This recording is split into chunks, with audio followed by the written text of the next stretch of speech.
पंच प्रभु को नमन कर क्रिया और परिणाम अंतरंग अभिप्राय का वर्णन कर निष्काम। बाह्य क्रिया निर्दोष हो, निर्मल हो निज भाव, निज की सदा प्रतीति कर भव का करो अभाव। करो नमन श्री वीर जिनेश्वर कुंदादिक आचार्य महान, मर्मोदघातक जिनवाणी के तोडर मल अद्भुत गुण खान। मोक्ष मार्ग के महाप्रकाशक आदित्य सप्तम अध्याय, गुरु कहान अद्भुत व्याख्याता क्रिया और परिणति अभिप्राय। मैं हूँ एक अभेद त्रिकारी नायक यह निर्मल अभिप्राय। प्रकट करो अरु निज परिणति में क्षमता रस का भय प्रवाह। पायांतर निग्रंथ दशा आचरण करो आगम अनुसार। रत्न त्रय की नौका चढ़कर शीघ्र लहो भव सागर पार। मैं नर नारी सुखी दुखी अरु पर का मैं करता भोक्ता। यह मिथ्या अभिप्राय वमन कर वेद ज्ञान को भजू सदा। राग द्वेष अरु पुण्य पाप की ज्वाला शांत करो जिन राज। वीत राग विज्ञान पुर में हे प्रभु डूब रहा मैं आज। मैं नायक हो या अनुभूति ही जिनका निर्मल अभिप्राय। शिवपुर पथ के पथिक मुनीश्वर भीन जानते मन वचकाय। तीन कसाय चौकड़ी विरही आनंद जिनका संवेदन। निग्रंथों के चरण कमल में करता हो शत शत वंदन। नमो रिंगणं नमो सिद्धं नमो आयरणं नमो वचनं नमो लोई शव श्रवणं। चत्तारि मंगलम अर्यंता मंगलम सिद्धा मंगलम शाहु मंगलम केवली पंतो धर्मो मंगलम। चत्तारि लोकोत्तमा अर्यंता लोकोत्तमा सिद्धा लोकोत्तमा शाहु लोकोत्तमा केवली पंतो धर्मो लोकोत्तमा। चत्तारि शरणं भजामि अर्यन्ते शरणं भजामि सिद्धे शरणं भजामि शाहु शरणं भजामि केवली पंतो धर्मो शरणं भजामि। ओम नमो अरिहंत। मोक्ष मार्ग प्रकाशक 7મા અધ્યાયના અનુલક્ષીને સમ્યક ચારિત્રનું અન્યથા સ્વરૂપ, જેની અંદર ક્રિયા પરિણામ અને અભિપ્રાયની જે વાત આવી છે એ વાતને આપણે આગળ સમજી રહ્યા છીએ। તો એની અંદર શું લખેલું છે? બાહ્ય ક્રિયા ઉપર તો તેની દ્રષ્ટિ છે, પણ પરિણામ સુધારવા બગાડવાનો વિચાર નથી। જો પરિણામોનો પણ જો વિચાર થાય તો જેવા પોતાના પરિણામ થતા દેખે છે તેના ઉપર દ્રષ્ટિ રહેશે, પરંતુ જે પરિણામો પર દ્રષ્ટિ રહેશે તે પરિણામોની પરંપરા વિચારતા અભિપ્રાયમાં જે વાસના છે તેને વિચારતો નથી અને ફરતો અભિપ્રાયની વાસનાનું લાગે છે, માટે તેની ચર્ચા આપણે કરી રહ્યા છીએ। એમાં ગઈ વખતે છેલ્લે પ્રશ્ન હતો, જો ક્રિયાનું ફળ શૂન્ય કહેવામાં આવે છે તો લોકો પાપ ક્રિયાથી શા માટે ડરે છે? જો ક્રિયાનું કંઈ ફળ જ ન હોય તો પાપ ક્રિયાથી શું કામ ડરવું જોઈએ? હવે બીજો એની સામે કાઉન્ટર ક્વેશ્ચન કરે, જો આવું કરવાથી એમાં સ્વચ્છંદતાનો પ્રસંગ નહીં આવે? જો જીવ પાપ ક્રિયાથી નહીં ડરે તો સ્વચ્છંદતાનો પ્રસંગ નહીં આવે। અને પાછું બીજી બાજુ એમ કહે છે જીનવાણીમાં પાપ છોડવાનો ઉપદેશ દેવામાં આવે છે, પાપ ક્રિયા છોડવાનો ઉપદેશ દેવામાં આવે છે। ત્રણ વસ્તુ બતાવી। પહેલી શું બતાવી કે જો ક્રિયાનું ફળ શૂન્ય છે, પરિણામનું ફળ 100% છે, અભિપ્રાયનું ફળ અનંત ગણું છે, તો ક્રિયાનું ફળ શૂન્ય છે તો પાપ ક્રિયાથી શું કામ ડરવાની જરૂર છે? હવે જો આ પાપ ક્રિયાથી ડરશે નહીં તો પાછો કે સ્વચ્છંદતાનો પ્રસંગ નહીં ઊભો થાય।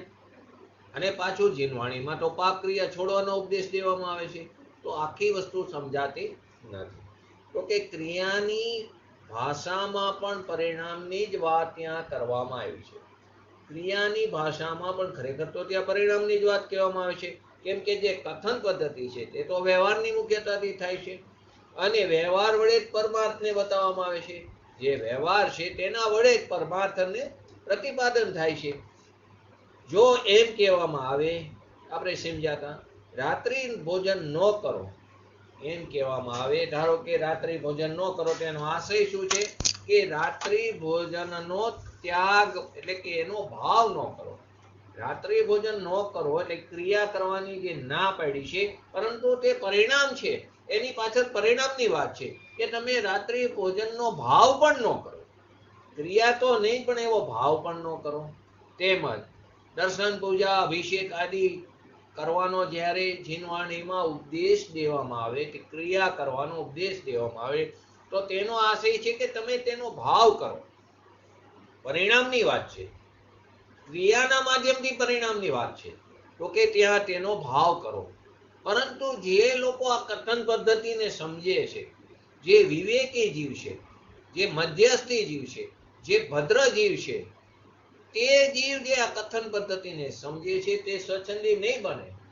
ભલે હજી એ તત્વ નિર્ણયની ભૂમિકામાં છે, હજી એને સમ્યક દર્શન નથી થયું, પરંતુ જે લોકો આ કથન પદ્ધતિને સમજે છે તે સ્વચ્છંદી નહીં બને. જીનવાણીમાં પરિણામોનો ઉપચાર ક્રિયા ઉપર કરીને પાપ ક્રિયા છોડાવવાનો ઉપદેશ દેવામાં આવ્યો છે. જીનવાણીમાં પરિણામોનો ઉપચાર ક્રિયા દ્વારા ક્રિયા ઉપર કરીને પાપ ક્રિયા છોડવાનો ઉપદેશ દેવામાં, પાપ ક્રિયા છોડવાનો એટલે કે પાપ ક્રિયાના ભાવનો છોડવાનો ઉપદેશ દેવામાં આવ્યો છે. માટે ક્રિયાનું ફળ શૂન્ય કહેવા માત્રથી સ્વચ્છંદતાનો પ્રસંગ નહીં આવે, ક્યારેય નહીં આવે. પરંતુ કોણ કે જે લોકો આ કથન પદ્ધતિને સમજે છે તે પણ પરિણામનું ફળ મળે છે.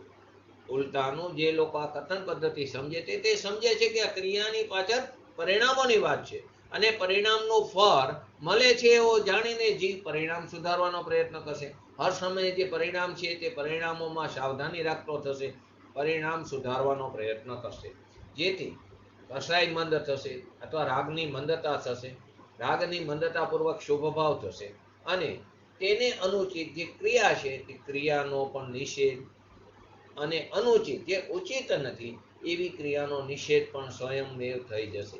ગઈ વખતે આપણે અહીં સુધી લીધેલો. હવે આગળનો પ્રશ્ન, જે કથન પદ્ધતિ નહીં સમજે, હવે પહેલી વાત એવી વિવેકી જીવની કે જે કથન પદ્ધતિ સમજે, જે ભદ્ર જીવી છે, જે તત્વ નિર્ણયની ભૂમિકામાં છે, જે તત્વની રુચિવંત જીવો છે, તે કથન પદ્ધતિને સમજે છે તે તો સ્વચ્છંદી નહીં બને. પરંતુ જે કથન પદ્ધતિ નહીં સમજે તે તો સ્વચ્છંદી બની જવાના છે.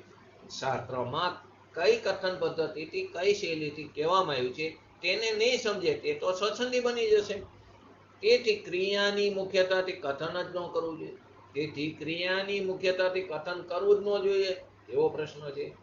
જે ખરેખર કથન પદ્ધતિને નહીં સમજે તો સ્વચ્છંદી બની જશે, તો શા માટે ક્રિયાની મુખ્યતાથી કથન કરવું જોઈએ? પ્રશ્ન છે. તો કે જેણે પોતાના આત્મહિતની સાચી ભાવના જાગી હોય, જેને પોતાના આત્મહિત માટેનો અંદર ઉલ્લાસ ઉત્પન્ન થયો હોય, એને ભાવના જાગી હોય, તે જીનવાણીની કથન પદ્ધતિને સમજીને જ તેનો અર્થ કરે છે. ત્યાં શું શબ્દાર્થ છે, એની પાછળનો ભાવાર્થ શું છે તે સમજીને તેનો અર્થ કરે છે. કોણ કે જેને પોતાના આત્મહિતની ભાવના જાગી છે, તેની સાચી ભાવના, ઉપરની નહીં. જાણે આપણે લૌકિકમાં તો આ બધું સમજીએ છીએ, આપણે લૌકિક જીવનમાં પણ કથનનો ભાવ ગ્રહણ કરવાની ચતુરાઈ રાખીએ છીએ. કદાચ કોઈ જીવ, કોઈ નથી કહેતા ઘણી વાર દાઢમાં બોલે તો આપણે એના કહેવાનો ભાવ સમજી લઈએ છીએ, આપણે સમજીએ છીએ કે એ દાઢમાં બોલ્યો છે. તો ધારો કે આપણે વારંવાર એક એક્ઝામ્પલ આપીએ છીએ, એની માં એના દીકરાને કે જા પિક્ચર જોઈએ, બીજું સ્કૂલે બંક મારીને ગયો પિક્ચર જોવા, ખબર પડી હોય તો ઘરે પાછો આવે, જા જે બીજું પિક્ચર જોઈએ, તો એ છોકરો એના કથન પદ્ધતિને સમજે છે. લૌકિકમાં કથનનો ભાવ ગ્રહણ કરવાની ચતુરાઈ આપણે રાખી છે. ધારો કે મેડિકલના સ્ટોરે જઈ તો કે માથાના દુખાવાની ટીકડી આપો, તો ઓલો સમજે છે કે અહીં પાછળ કહેવાનો મતલબ શું છે, માથું ન દુખે એના માટેની દવા છે. એવી રીતે એક છોકરી બારી ઉપર ઊભી હોય ને એની મમ્મી કે માણસ જોઈને કચરો ફેંકજે, તો ત્યાં તેના પાછળની કથન પદ્ધતિનો ભાવ એ સમજે છે કે માણસ ન નીકળે ત્યારે કચરો ફેંકે. એ તો કીધું છે શું કે માણસ જોઈને કચરો ફેંકે, તો માણસ નીકળે ત્યારે કચરો નથી ફેંકતી. એવી જ રીતે કાકાની ચા બનાવજે, તો કાકાની ચા નથી બનતી, ચા તો દૂધ પાણીની બને, પણ કાકા માટે ચા બનાવવાની છે. તો દરેક જગ્યાએ લૌકિક જીવનમાં તો આપણે કથનનો ભાવ ગ્રહણ કરવાની ચતુરાઈ રાખી છે. તો આત્મહિત માટે કેમ આ ચતુરાઈનો પ્રયોગ નથી કરતા? અધ્યાત્મમાં કેમ એનો પ્રયોગ નથી કરતા? લૌકિક જીવનમાં તો બધા નહીઓની ભાષા સમજી છે, તો અધ્યાત્મમાં કેમ આપણે ચતુરાઈનો ભાવ આપણે ગ્રહણ નથી કરી શકતા, પ્રયોગ નથી કરતા? ખરેખર જો નથી કરતા આપણે તો સમજવું જોઈએ કે આપણે આપણા આત્મહિતની આપણને સાચી ભાવના જાગી નથી. જો આપણે આ પ્રયોગ ન કરીએ તો એનો શું છે કે આપણી રુચિમાં ફરક છે. આપણને સાચી આત્મહિતની ભાવના જાગી નથી. આપણા પરિણામનું તે બેરોમીટર, થર્મોમીટર છે. આપણે આપણી જાત સાથે છલ કરી રહ્યા છીએ, કપટ કરી રહ્યા છીએ. આપણે બહારથી દેખાવ કરી છીએ કે અમને ધર્મનું પ્રવર્તન કરી છે, પરંતુ આપણે શું કરી રહ્યા છીએ? છલ કરી રહ્યા છીએ. પોતાની જાતને જ આપણે છેતરી રહ્યા છીએ. જેને છેતરાવું છે, જે જીવને છેતરાવું જ ગમે છે, તેને ગમે એવી ભાષા કહો એનો ઊંધો અર્થ કરશે. તમે એને ગમે એવી ભાષા કહો એનો ઊંધો અર્થ કહેશે. માટે જ કહે છે જ્યાં ને ત્યાં જીનવાણીની વાત ન કરવી. જ્યાં ને ત્યાં જીનવાણીની વાત ન કરવી. આજે બીજી ભાષામાં કહે સદગુરુ કરે સહજ કા ધંધા, વાદ વિવાદ કરે શો અંધા. કે જેને ખરેખર સાચી આત્મહિતની ભાવના જાગી છે, એ ગમે એમ કરીને પોતાનો સમય કાઢીને પોતાના આત્માનું હિત કરી લેશે. પરંતુ જેને છેતરાવું જ ગમે છે, એને તમે ગમે એવી ભાષા કહો તો એનો ઊંધો અર્થ કરશે. જો તમે એને એમ કહો કે પાપ ભાવ છોડો, જો તમે એને એમ કહો કે પાપ ભાવ છોડો, કોઈ જીવ હોય એને છેતરાવું જ ગમે છે, તેને તમે એમ કહો કે પાપ ભાવ છોડો, તો પણ તે પાપ ક્રિયા કરશે. તો પણ શું કરશે? તે પાપ ક્રિયા. એને શું ઊંધો અર્થ કર્યો? બોલો. તમે એને એમ કહો કે જે જીવ, પેલું કન્ડિશન, જે જીવને છેતરાવવું ગમે છે તેની વાત છે, એને તમે ગમે એ કહો ઊંધો અર્થ કરે છે. હવે તમે એને એમ કીધું કે પાપ ભાવ છોડો, તો એ શું અર્થ કરશે? બોલો. તો પણ તે પાપ ક્રિયા તો કરશે, પણ શું અર્થ કરીને કરે છે?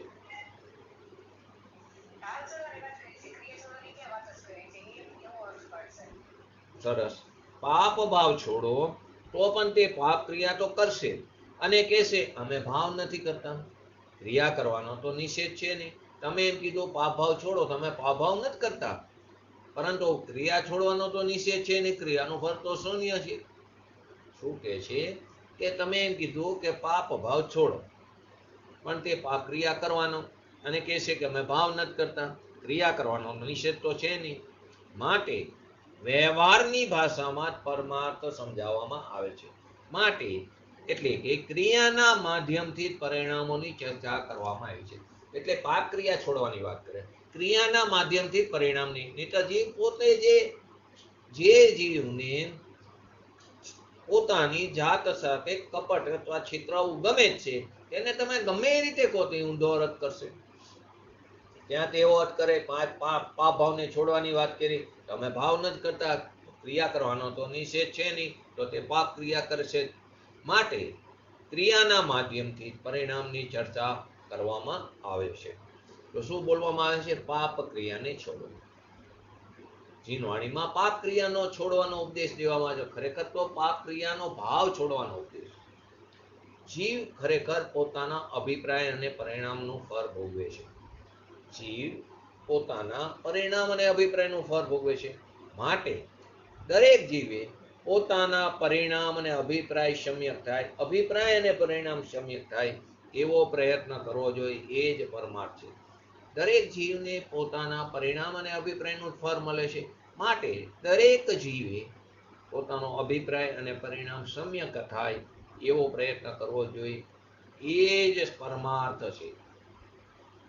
તીર્થંકર ભગવાનની જે દિવ્ય વાણી છે, દિવ્ય દેશના છે, નિગ્રંથ ગ્રંથો દ્વારા, નિગ્રંથ મુનિરાજ દ્વારા જે ગ્રંથો લખાણા છે, નિગ્રંથ સંતો દ્વારા જે રચિત જીનવાણી છે, તેમજ તેની પરંપરામાં થયેલા સેંકડો જ્ઞાની અધ્યાત્મ રસિક પુરુષો જે છે, જીવો છે, વિદ્વાનો છે, તેને મિથ્યાત્વને જ સંસારનું મૂળ કારણ પ્રતિપાદિત કર્યું અને તેમને સ્પષ્ટ ઘોષણા કરી છે કે મિથ્યા અભિપ્રાયની વિપરીતતાનો નાશ થયા વગર, અર્થાત સમ્યક દર્શન પ્રગટ થયા વગર ધર્મનો અથવા તો મુક્તિના માર્ગની શરૂઆત થતી નથી. ફરીવાર તીર્થંકર ભગવાનની દિવ્ય દેશના દ્વારા એટલે કે દિવ્ય ધ્વનિ દ્વારા નિગ્રંથ મુનિરા છે એટલે કે જે સંતો છે એના દ્વારા રચાયેલી જે જીનવાણી છે, તેમજ તેની પરંપરામાં થયેલા સેંકડો જ્ઞાની વિદ્વાનો છે, તેમને શું કીધું? મિથ્યાત્વને સંસારનું મૂળ કારણ કીધું. મિથ્યાત્વને પાપનો બાપ કહેવામાં આવ્યો. મોટામાં મોટું પાપ કયું છે કે મિથ્યાત્વ. મિથ્યાત્વ એટલે વિપરીત અભિપ્રાય.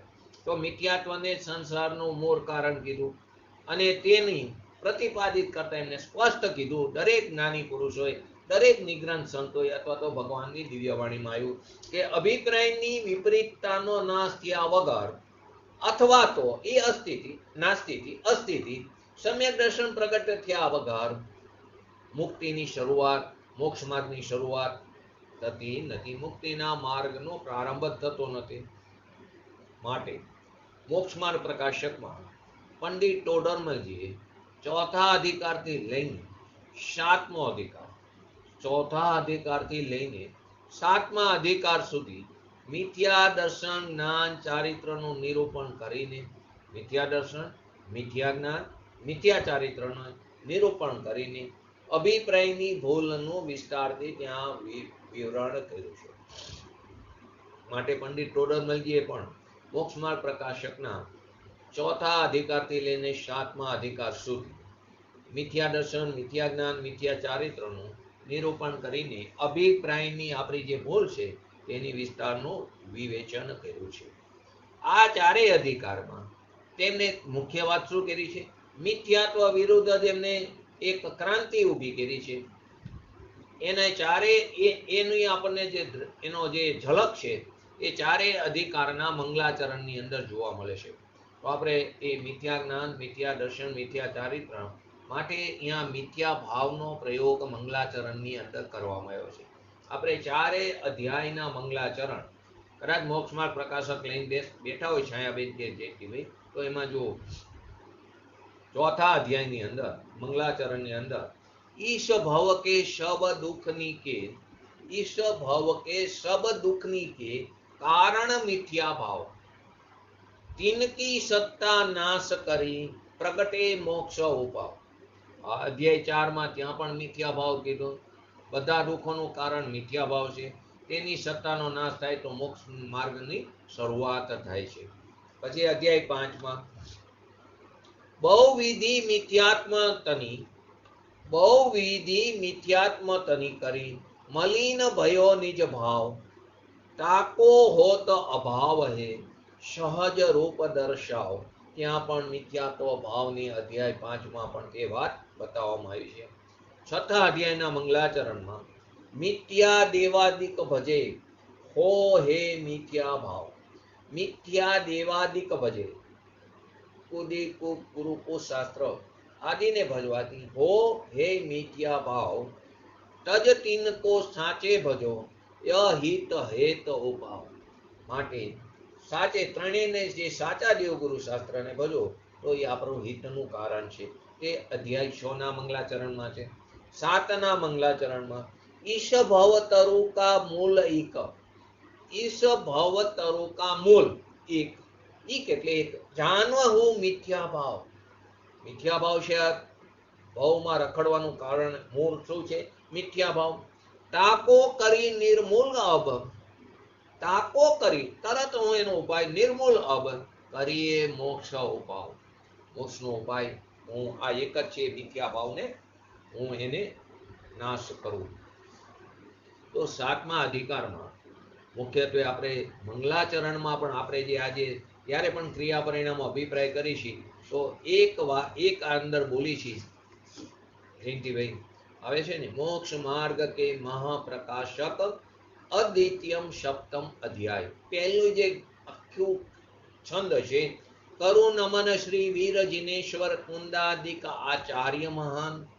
જે નિગ્રંથ સંતથી આગળ આવી સૌથી પહેલા એવી પંચ પ્રભુ કો નમન કર, ક્રિયા ઓર પરિણામ એટલે કે પંચ પરમિષ્ટિને લીધા, પછી વીર જિનેશ્વરને, પછી કુંદાદિક આચાર્યને, નિગ્રંથ સંતોને, પછી કે મર્મોદ ઘાતક જીનવાણી એટલે કે નાનીની વાત લે છે, જીનવાણી કે ટોડર મલ અદ્ભુત ગુણખાન.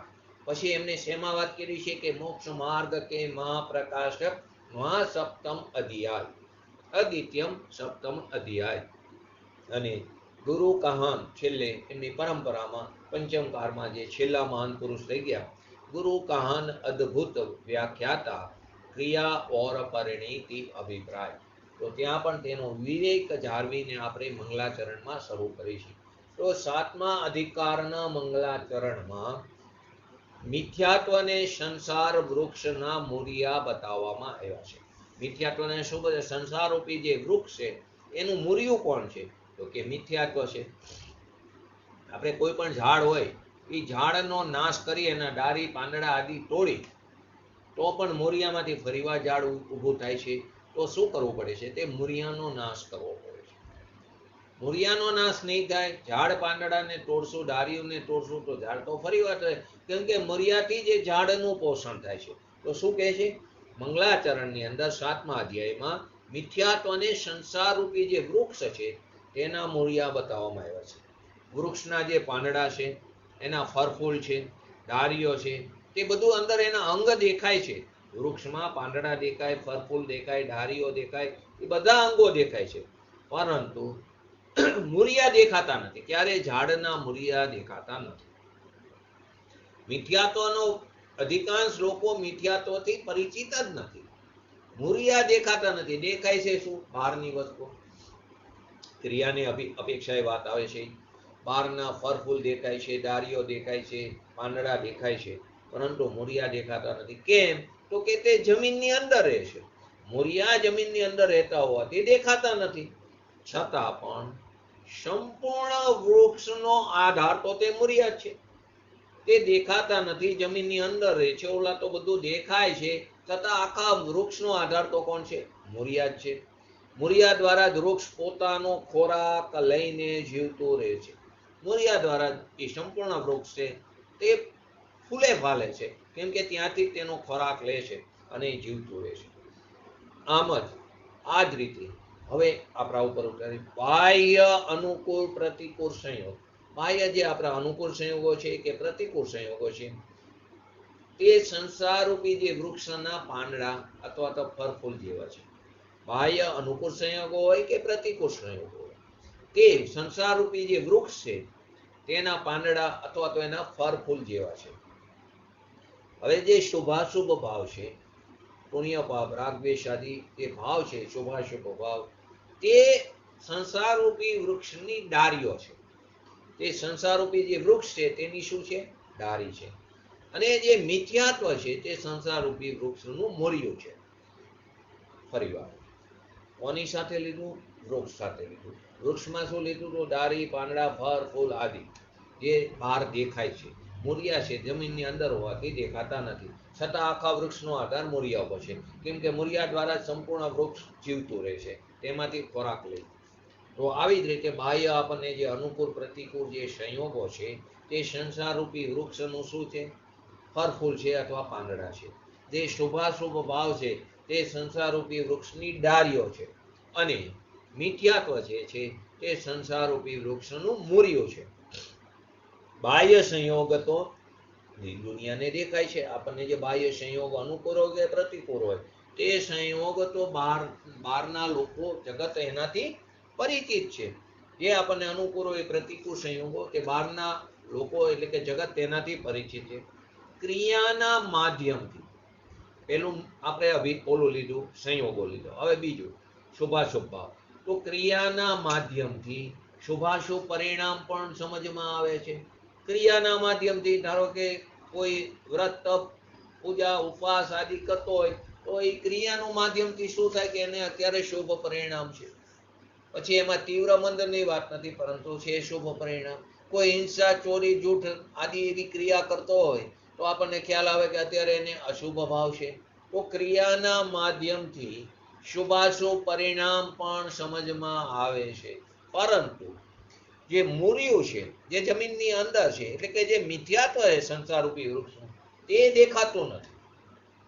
દુનિયા એનાથી સાવ અપરિચિત છે. દુનિયા એનાથી સાવ, વિશ્વ જે છે તે તેનાથી સાવ અજાણ છે. તો જૈન દર્શનની એક વિશેષતા છે એ જૈન દર્શનની કે મિથ્યાત્વને સંસારનું મૂળ કારણ કીધું. મિથ્યાત્વ જે છે એને જ સંસારનું મૂળ કારણ કીધું. અને જે સમ્યક દર્શન છે તેને મોક્ષનું તેમજ મોક્ષ માર્ગનું કારણ કહેવામાં આવ્યું. મિથ્યાત્વને સંસારનું મૂળ કારણ કીધું, મિથ્યાત્વને સંસારનું મૂળ કારણ કીધું, અને સમ્યક્ત્વ જે છે તેને મોક્ષ અથવા મોક્ષ માર્ગનું મૂળ કારણ, એટલે કે ખરેખર તે પરંપરા કારણ છે. તો બે વસ્તુ લીધી આપણે એક્ઝામ્પલથી. એક લીધું સંસારરૂપી વૃક્ષ. સંસારરૂપી જે વૃક્ષ છે તેનું મૂળિયું જે છે તે મિથ્યાત્વ, તેનું મૂળિયું છે. ડાળીઓ જે છે તે શુભાશુભ ભાવ છે, અને ફળ ફૂલ અને પાંદડા જે છે તે બાહ્ય અનુકૂળ પ્રતિકૂળ સંયોગ છે. તો બાહ્ય અનુકૂળ પ્રતિકૂળ સંયોગ તો જગતને દેખાય છે, અને શુભાશુભ ભાવ પણ ક્રિયાના માધ્યમથી દેખાય છે, પરંતુ મિથ્યાત્વથી લોકો અપરિચિત છે. તો જૈન દર્શનની વિશેષતા છે કે તેને મિથ્યાત્વને સંસાર પરિભ્રમણનું મૂળ કારણ કીધું, અને સમ્યક્ત્વને મોક્ષનું મૂળ કારણ કીધું. મોક્ષનું કારણ ચારિત્ર છે, ચારિત્રનું કારણ સમ્યક દર્શન છે. તો મોક્ષ માર્ગનું મૂળ કારણ તો ચારિત્ર, ને ચારિત્રનું કારણ સમ્યક દર્શન, એટલે કે સમ્યક દર્શન પરંપરા કારણ. તો કે જૈન દર્શનમાં મિથ્યાત્વની વાત છે, જગત તેનાથી અપરિચિત છે. હિંસા, જૂઠ, ચોરી, કુશીલ અને પરિગ્રહ, શેમાં આવે છે આ વસ્તુ? હિંસા, ચોરી, જૂઠ, કુશીલ અને પરિગ્રહ. એ ક્યાં આવી વાત, ક્યાં આવે છે? બોલો, શું આપણે એની વાત કરી રહ્યા છીએ? પાંચ પાપ પણ ક્યાં આવે? બીજી વાત બરાબર, 5 પાપ છે.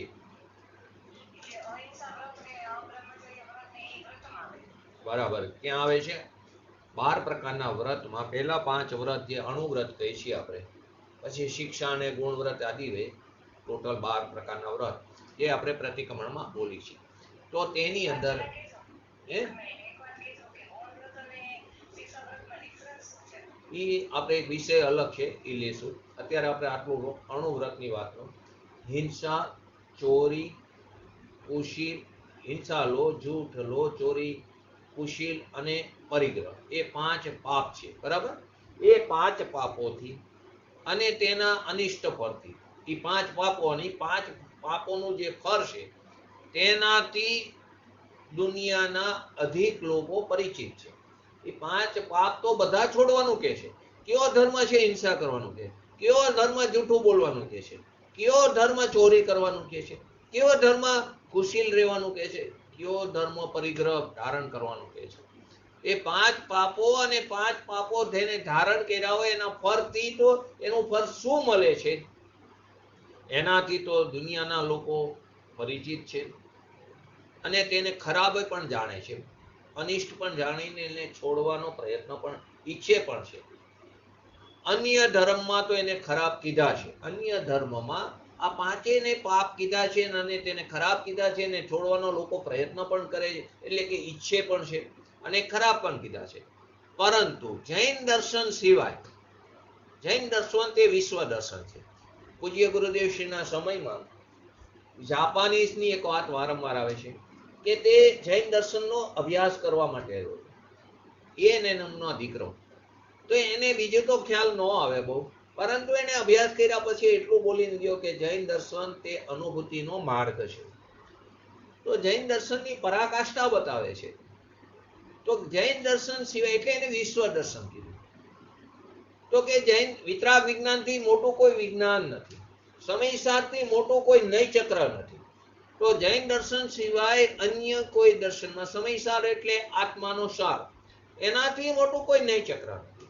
અને બહારના ગ્રંથ પરમાગમની આધારે લો તો પણ સમયસારથી કોઈ મોટું નયચક્ર નથી.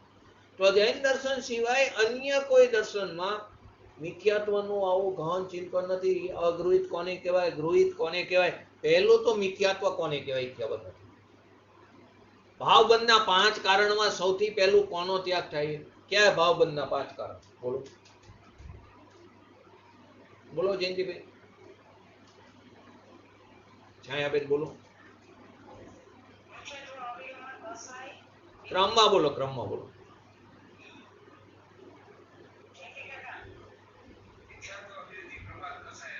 બસ, સરસ. મિથ્યાત્વ, અવિરતિ, પ્રમાદ, કષાય અને યોગ. સૌથી પહેલા ચોથા ગુણસ્થાને, પહેલા ગુણસ્થાને મિથ્યાત્વ હોય, ચોથા ગુણસ્થાને મિથ્યાત્વ જાય છે, પાંચમા ગુણસ્થાને અવિરતિ જાય છે, છઠ્ઠા ગુણસ્થાન સુધી પ્રમાદ હોય, સાતમા ગુણસ્થાને પ્રમાદ. મુનિરાજને જ મુખ્યત્વે પ્રમાદના ભેદ કીધા. 37,500 ને આમ તો અસંખ્યાત લોક પ્રમાણ ભેદ છે. કસાય જે છે 10મા ગુણસ્થાનના અંતે જાય છે, યોગ છે તે 13મા ગુણસ્થાનના અંતે જાય છે. તો ત્યાં પણ મિથ્યાત્વ ને સૌથી પહેલું મિથ્યાત્વ જવું જોઈએ. તો એમાં પણ અગૃહિત અને ગૃહિત મિથ્યાત્વ. અનાદિકાળથી આપણે અગૃહિત મિથ્યાત્વ તો સાથે લઈને આવી છીએ, શુભ ભાવમાં ધર્મ માનીને બેઠા છીએ.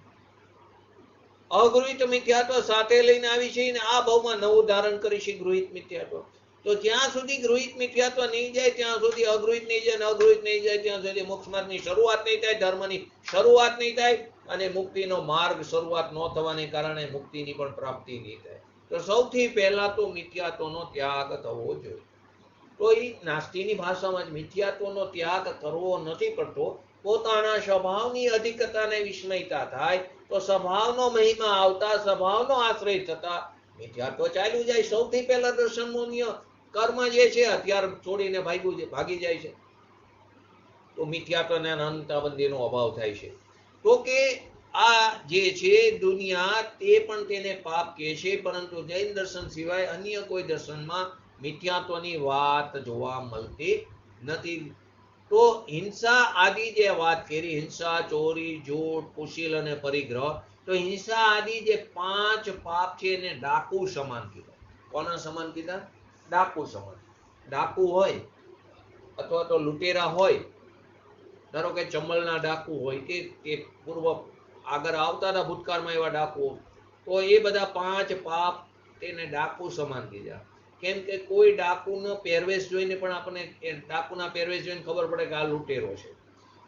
કોઈ ડાકુને જોઈને નાનું બાળક પણ ડરે છે અને તે પોતાનો જાન બચાવવાનો તે પ્રયત્ન કરે છે કે આનાથી બચો, કારણ કે તેની વેશભૂષા, એના અવાજથી આપણે એને ઓળખી લઈએ છીએ કે આ ડાકુ છે, મારે એનાથી બચવું જોઈએ.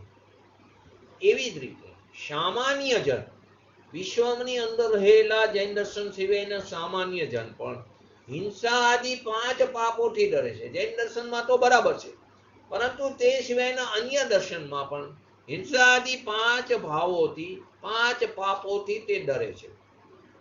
તેને ખરાબ જાણીને છોડવાનો પ્રયત્ન પણ કરે છે. પણ મિથ્યાત્વ જે છે તે ડાકુ નથી પરંતુ ઠગ છે.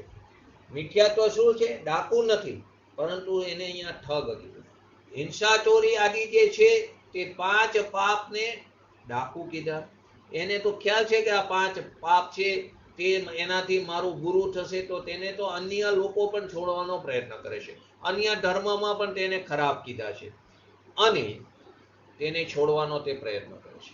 પરંતુ મિથ્યાત્વ જે છે તે ડાકુ નથી, પરંતુ કેવું છે? ઠગ છે. ડાકુ હોય તો આપણા માથા ઉપર બંદૂક રાખીને આપણને લૂંટી લે છે, અથવા શસ્ત્ર રાખીને ખુલ્લી ચેતવણી આપીને લૂંટે છે. પરંતુ ઠગ જે છે એ તો આપણી સાથે હોય, મીઠું મીઠું બોલીને છેતરે છે. જગતમાં અત્યારે ઘણા લોકો એવા ઠગ જે છે, આપણે એનાથી ઠગાય. આપણે નહીં, બુદ્ધિશાળી લોકો જે પોતાને તર્કશાળી બુદ્ધિશાળી લોકો હોય એને પણ ઠગ લોકો લૂંટી લે છે. ઠગ મીઠું મીઠું બોલીને આપણો પોતાનો હિત ચિંતક બનીને લૂંટે છે ને. ગુરુદેવના પ્રવચનમાં આવે છે 1 કલાક માટે માંડ સમય મળ્યો હોય ત્યાં કુદે કુગુરુ કુશાસ્ત્ર આવીને લૂંટી લે છે. જય નારાયણ એવા શબ્દો આવે છે ને. તો એ આપણને, આપણે પરીક્ષક ન હોવાથી આપણને ખબર નથી કે સાચી વસ્તુ શું છે. તો એ તો પથ્થરની નાવ છે, એ તો ડૂબશે પણ આપણને ડૂબાડે છે.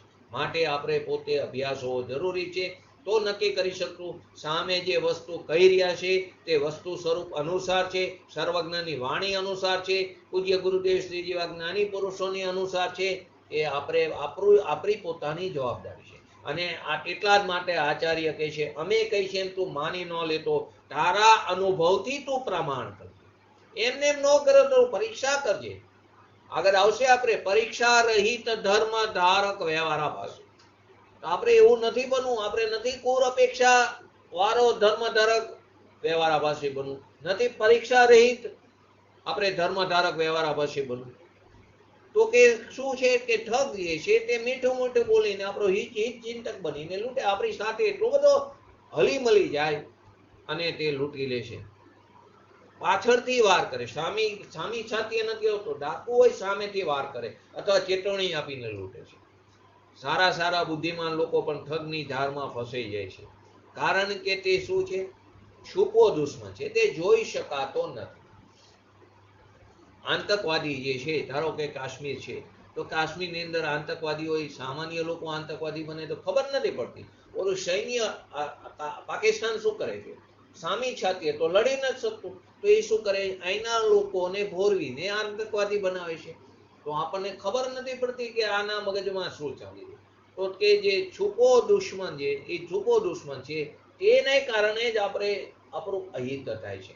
માટે लौकिकમાં પણ એક કડી છે, संभल के रहना अपने घर में छिपे हुए गद्दारों से, संभल के रहना अपने घर में छिपे हुए गद्दारों से। આપણે જ્યારે 15મી ઓગસ્ટ કે 26મી જાન્યુઆરીએ આ વાતને વારંવાર બતાવવામાં આવે છે। એના ઘણા બધા આપણે લૌકિકમાં પણ ઉદાહરણ છે। ઇન્દિરા ગાંધી, એનું મર્ડર થયું, કોણે કર્યું, એમના સાથે રહેલા એમના ગાર્ડે કર્યું, તો કે તે એની અંદર પોતાની સાથે જ રહેલા ગાર્ડે કર્યું। એવી રીતે રાજીવ ગાંધીની વાત છે, એવી રીતે મહાત્મા ગાંધીની વાત છે।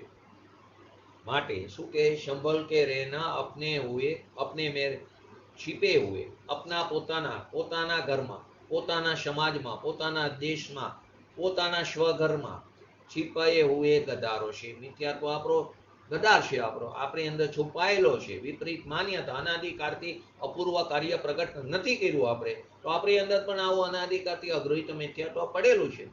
પરંતુ આ એક એવા વીર પુરુષ શતાબ્દીમાં થઈ ગયા, આધ્યાત્મિક સંત, કે જેણે આપણને સોનગઢનો સંત જે અધ્યાત્મ, ખરેખર એ તો એને શું કીધું છે, જંગલનો જે સિંહ છે તેની ગર્જના સાંભળીને તો શું થાય, બધા ભાગે છે, પરંતુ આ સિંહની ગર્જના સાંભળીને તો આપણે ભયભીત થાય છે, આપણે ભયથી રહિત થઈ છે, નિર્ભય બની છે। સપ્ત ભયથી રહિત થઈ શકે છે જીવ।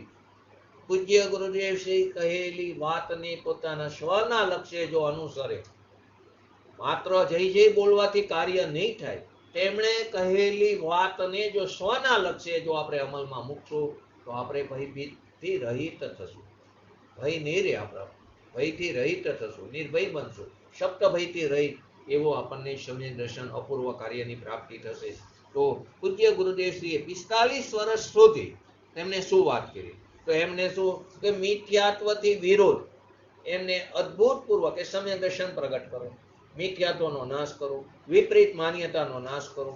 તો તેમને એનો અદ્ભુત પૂર્વ આ જે શંખનાદ તત્વની પરાકાષ્ઠા બતાવી, વસ્તુ સ્વરૂપની સ્વતંત્રતા બતાવી, દ્રવ્યની, ગુણની અને પર્યાયની પણ સ્વતંત્રતા બતાવી।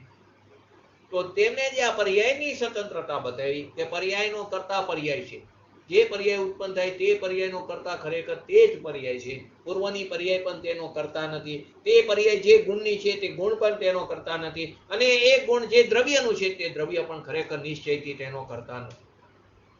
તો આવી પર્યાયમાં બહારથી તો છોડાવ્યા, પરંતુ પર્યાયમાં જ્યાં સુધી ઉભા રહેશે ત્યાં સુધી નાયકની પ્રાપ્તિ નહીં થાય। તો પર્યાય જ્યારે પર્યાયની સન્મુખતા છોડીને દ્રવ્યની સન્મુખતા કરશે, ત્યારે દ્રવ્ય અને પર્યાયની સંધિ એકમેકપણું થશે, અભેદ પરિણમન થશે, ત્યારે આત્માના અસંખ્ય પ્રદેશે આનંદની અનુભૂતિ, આનંદની છોરો ઉછરે છે। તો કે તેમને જૈન ધર્મનો એટલો પ્રચાર પ્રસાર કર્યો, આ પંચમ કારમાં પણ ચોથા કાર જેવું કાર્ય કર્યું। આ કોઈ પૂર્વના એવા પુણ્યને કારણે તેમને તો તેમનું અહિત થયું છે. તેમને તો વારંવાર કહેતા હતા કે હું ક્યાં મારા છેલ્લા પરિણામોમાં કંઈ હીનતા આવી, તેને કારણે હું આ ગરીબ ક્ષેત્રમાં જન્મ લઈ લીધો. નિકુંજભાઈ, આજના જ પ્રવચનમાં આપણે સવારે શીડીમાં આવ્યું હતું, આજ કે ગઈકાલમાં પરક ક્ષેત્રના ગરીબ ક્ષેત્રમાં હું એટલે ગરીબ ક્ષેત્રમાં આવી ગયા છીએ આપણે, એ આ વાક્ય આવ્યું હતું. ઘણી વાર બોલે છે કે મારે પૂર્વે કરેલા એવા કોઈ છેલ્લી ઘડીના વિધિ ક્ષેત્રના પરિણામોમાં ફેરફાર, હીનતા આવી, એને કારણે હું પરક ક્ષેત્રમાં આવી ગયો, પરંતુ આપણા માટે તે ઉપકારી થયા. તો કે તેમને શું કર્યું? 45 વર્ષ સુધી એક જ વાત કરી કે સૌથી પહેલું કરવા જેવું કર્તવ્ય સમ્યક દર્શનના ચારિત્રની પ્રાપ્તિ. સ્વભાવનો આશ્રય લો, સ્વભાવનો કરો, પછી સ્વભાવનો મહિમા કરો. સ્વભાવનો આશ્રય લેવાથી વિતરાગ દશાની પ્રાપ્તિ થાય છે, નિર્મલ પર્યની ઉત્પત્તિ થાય, ધર્મની શરૂઆત થાય, પછી વ્યવહાર હોય છે. પહેલા નિશ્ચયપૂર્વક વ્યવહારની તેમને ત્યાં વારંવાર વાત કરી છે. તો તેમનું આપણે 45 વર્ષ અથવા તો અત્યારે પણ જે લોકો એમને સાંભળી રહ્યા છે, તેમની મંગલ વાણીનો જે અદ્ભુતપૂર્વ જે વાણી છૂટી રહી છે, તે વાણીનો જે સ્વાદ લઈ રહ્યા છે, તો તેમને એટલે કે આપણને બધાને કે જે તત્વ રૂચિવંત જીવો છે, તેમને ખ્યાલ આવ્યો કે આ છુપાયેલા ગદ્દારો એકલા રાષ્ટ્રમાં નથી, એકલા સમાજમાં નથી, પરંતુ આપણા અસ્તિત્વમાં પણ છે, એટલે કે આપણા આત્મામાં પણ છે. એકલા સમાજમાં ગદ્દાર છુપા નથી, એકલા રાષ્ટ્રમાં જ નથી છુપા, પરંતુ આપણા પોતાના અસ્તિત્વમાં, આપણા પોતાના આત્માની અંદર પણ છે. અસંખ્યાત પ્રકારના મિથ્યાત્વ ભાવ, આપણે 4 નંબરના અધિકારથી 7 નંબરના અધિકારના મંગલાચરણ લીધા, તો એની અંદર અસંખ્યાત પ્રકારના મિથ્યાત્વ ભાવ આપણી અંદર છુપાયેલા ગદ્દાર એટલે કે ઠગ છે. અસંખ્યાત પ્રકારના મિથ્યાત્વ ભાવ છે. ડગલે ને પગલે અલગ કેટલા પ્રકારની મિથ્યા વિપરીત માન્યતા લઈ રહી, આપણને ખબર એ નથી આ ગૃહિત મિથ્યાત્વ છે. ઘણીવાર કોઈ વસ્તુ ક્યાં અર્ઘ લેવો, ક્યાં વંદન કરવા, ક્યાં ન કરવા, આ બધું ગૃહિત મિથ્યાત્વ છે.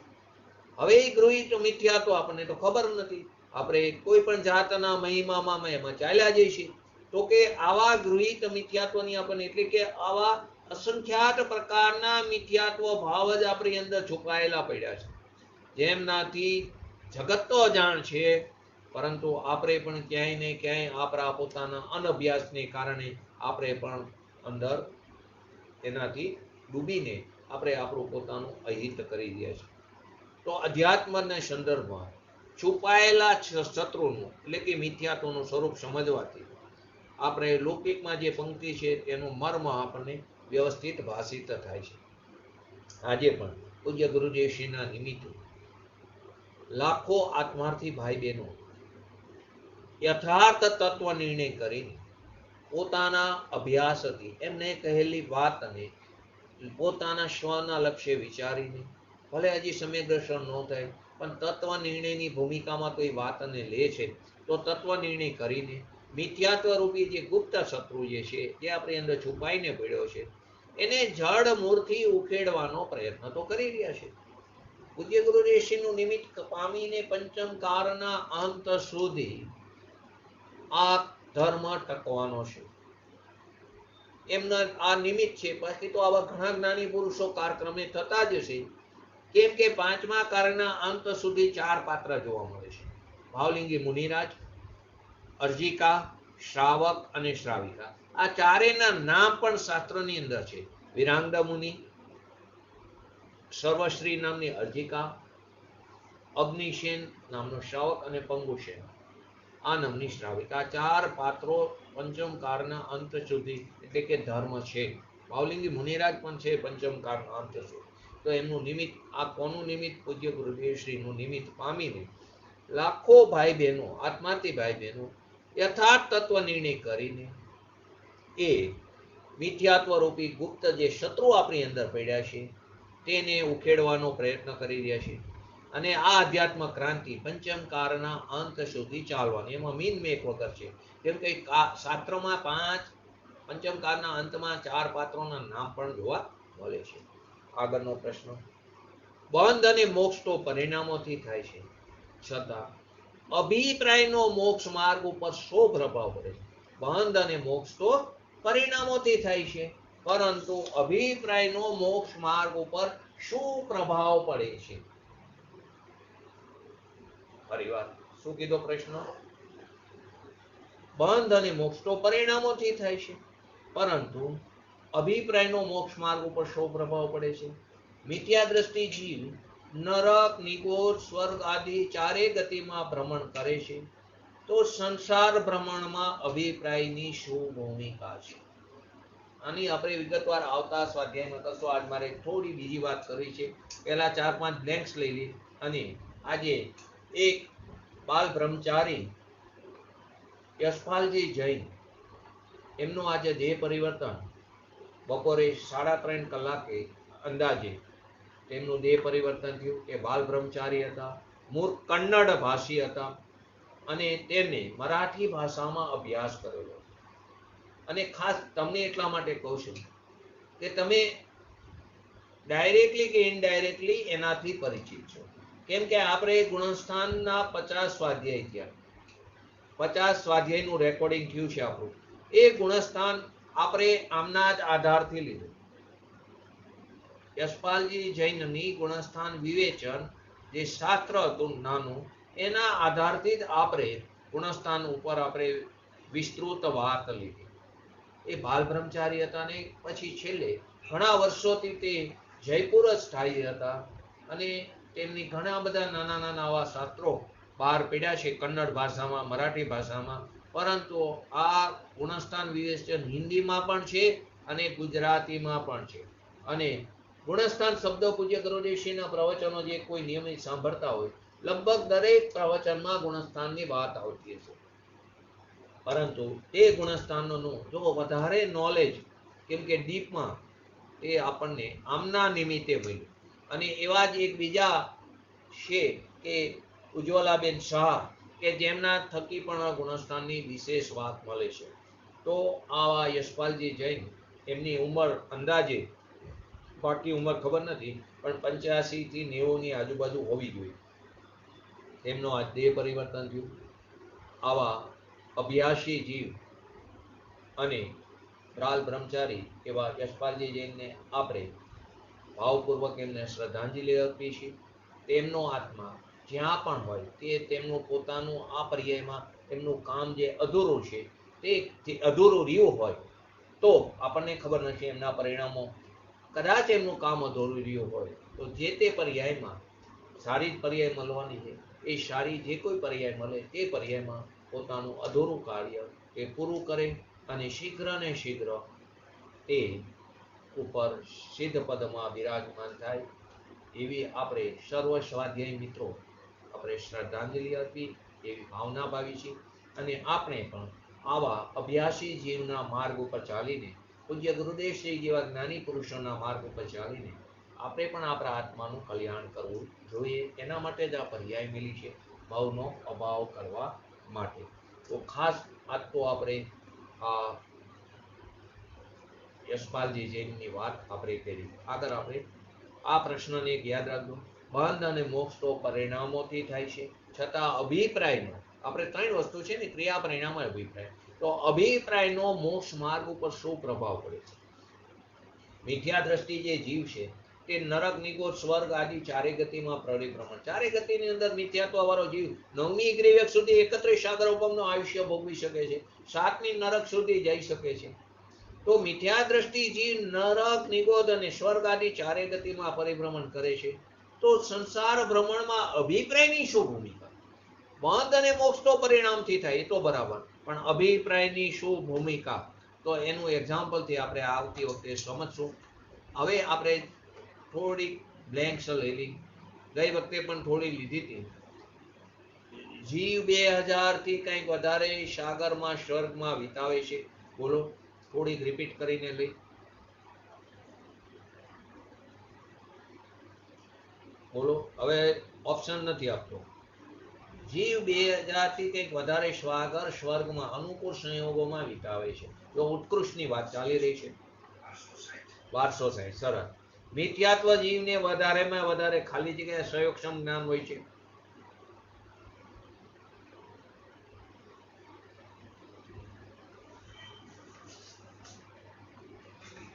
બોલો, વારંવાર આવે છે બોલવામાં. મિથ્યા દ્રષ્ટિ એટલે આપણી જ વાત ચાલી રહી છે. આપણને વધારેમાં વધારે કેટલું ક્ષયોક્ષમ જ્ઞાન હોય છે?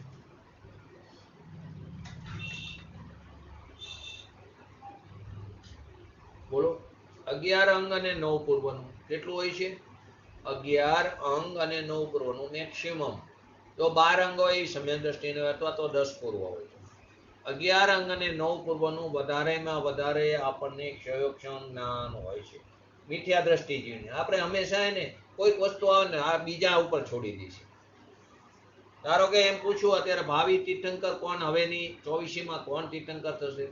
બોલો, નામ બોલો, જે નામ યાદ હોય બોલો. બોલો અત્યારે શું આવશે નામ મગજમાં? હે?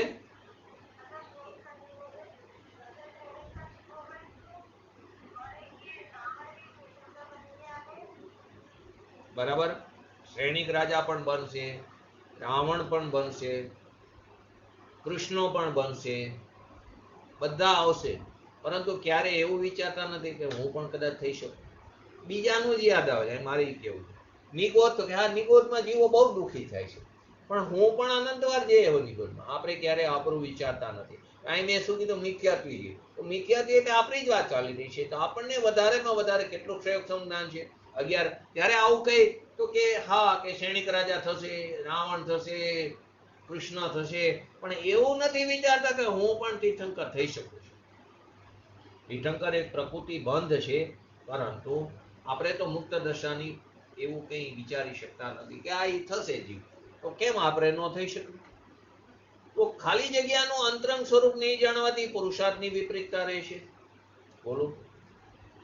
એમાં લોક, શાસ્ત્ર, અર્યંત અને રત્નત્રય.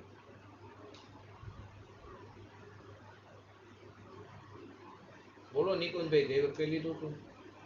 આ ગઈ વખતની બ્લેન્ક છે. જયંતિભાઈ,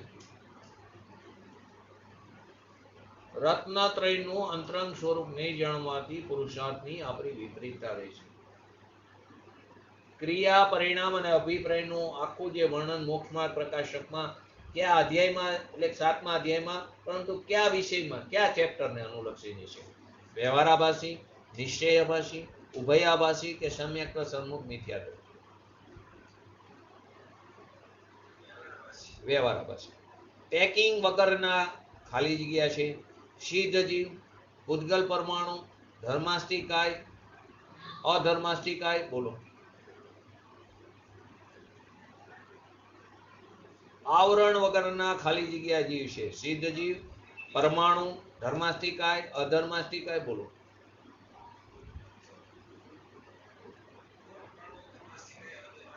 ચારે આવરણ વગરના જીવ છે. પરિણામ ખાલી જગ્યાની પર્યાય છે સુખની, દર્શન મોહની, ક્ષયોક્ષમ જ્ઞાનની કે ચારિત્રની?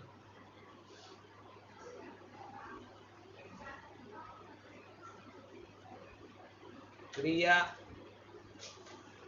પરિણામ જે છે તે ખાલી જગ્યાની પર્યાય છે સુખની, દર્શન મોહની, ચારિત્રની કે ક્ષયોક્ષમ જ્ઞાનની?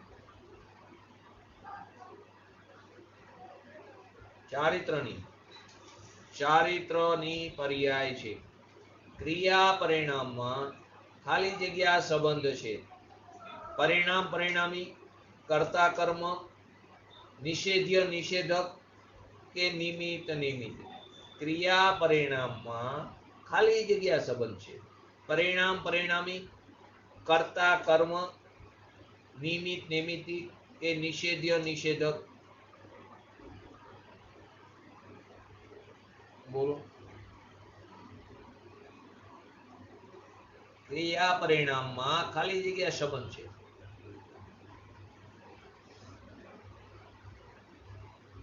બોલો જયંતિભાઈ, ક્રિયા પરિણામમાં શેનો સંબંધ છે? નિમિત્ત નિમિત્તિક. સરસ. ચોથા ગણસ્થાનમાં મુખ્યત્વે ખાલી જગ્યામાં નિર્મલતા આવે છે. ચોથા ગુણસ્થાનમાં ધર્મની જે શરૂઆત થાય છે એમાં મુખ્યત્વે ખાલી જગ્યામાં નિર્મળતા આવે છે. જ્ઞાનમાં, જ્ઞાન દર્શન સુખ વીર્યમાં, શ્રદ્ધા જ્ઞાન ચારિત્રમાં કે શ્રદ્ધામાં? સરસ, શ્રદ્ધામાં. અભિપ્રાયની વિપરીતતામાં ખાલી જગ્યા નિમિત્ત છે. આપણો જે અભિપ્રાય છે એની વિપરીતતામાં ખાલી જગ્યા નિમિત્ત છે. ચારિત્રમોહ, ક્રિયા, પર પદાર્થ એ દર્શનમોહ.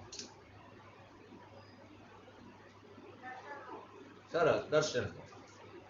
સૂક્ષ્મતાથી સ્થૂળતાના ક્રમમાં સૂક્ષ્મથી સ્થૂળ તરફ જવાનું. એના ક્રમમાં ક્રિયા પરિણામ અભિપ્રાયનો ક્રમ શું આવશે? સૂક્ષ્મથી સ્થૂળ તરફ શું આવશે?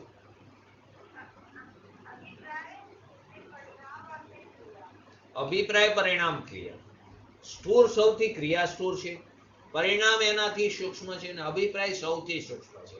તો સૂક્ષ્મથી સ્થૂળ તરફ જઈ તો અભિપ્રાય પરિણામ ક્રિયા, સ્થૂળથી સૂક્ષ્મ તરફ જઈ તો ક્રિયા પરિણામ અભિપ્રાય.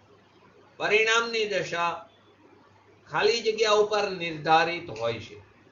ગુરુ દ્વારા, ગુરુજી દ્વારા, ક્રિયા દ્વારા, ફળ દ્વારા, આપણને જે ફળ મળી રહ્યું છે તે ફળ દ્વારા, અથવા અભિપ્રાય દ્વારા. પરિણામની દશા ખાલી જગ્યા ઉપર નિર્ધારિત હોય છે. ગુરુ દ્વારા, ક્રિયા દ્વારા, ફળ દ્વારા કે અભિપ્રાય દ્વારા?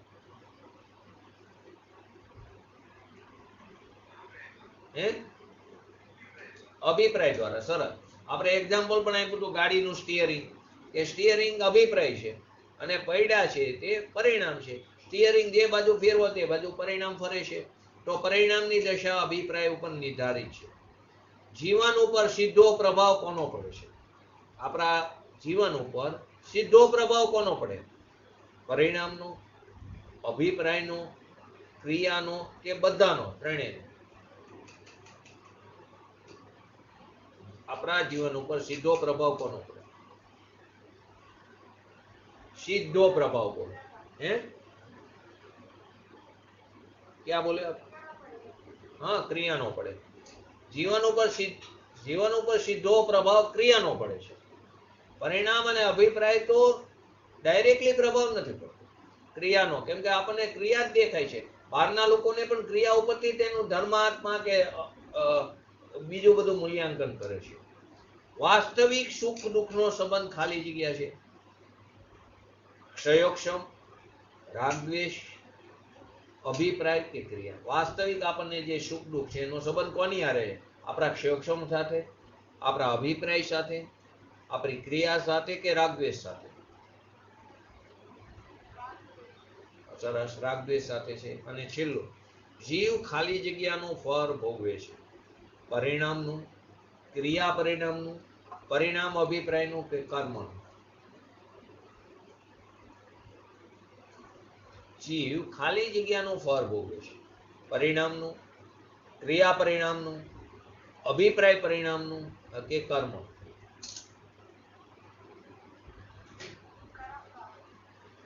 બોલો જયંતિભાઈ. અભિપ્રાય પરિણામનું. ક્રિયાનું ફળ 0 છે, પરિણામનું ફળ 100% અને અભિપ્રાયનું ફળ અનંત ગણો.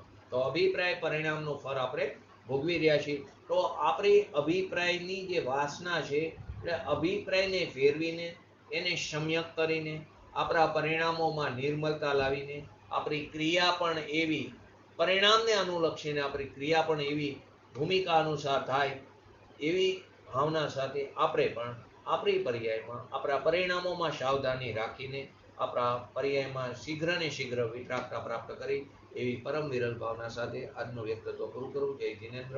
બોલીએ શ્રી પંચ પરમેષ્ઠી ભગવંતોનો જય હો. બોલીએ શ્રી જીનવાણી માતનો જય હો. બોલીએ શ્રી પરમ પૂજ્ય પરમ ઉપકારી સદગુરુ દેવનો જય હો. બોલીએ શ્રી પ્રસન્નમૂર્તિ ભગવતી માતનો જય હો. બોલીએ શ્રી સનાતન જૈન દિગંબર ધર્મનો જય હો. જય પ્રશ્નો?